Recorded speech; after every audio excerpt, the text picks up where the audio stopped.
Sou jy vandag 'n klein bedrag belê om later groot te verdien?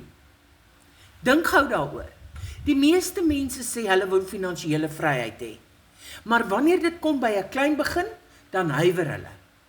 Ons koop elke maand koffie, ons koop klere, ons koop dinge wat oor 'n paar weke niks werd is nie. Maar wanneer iemand sê, sit 'n klein bedrag in 'n geleentheid wat jou toekoms kan verander, dan sê mense, ek sal later kyk, ek is nie seker nie, ek wag eers. Maar hier is die waarheid.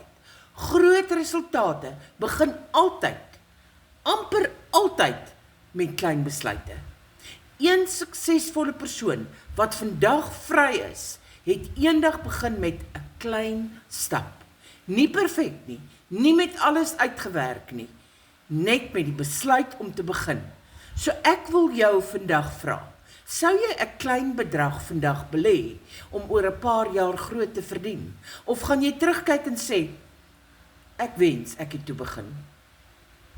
Dink daaroor, sit vir my ja in die kommentaar en ek stuur vir jou hierdie geleentheid.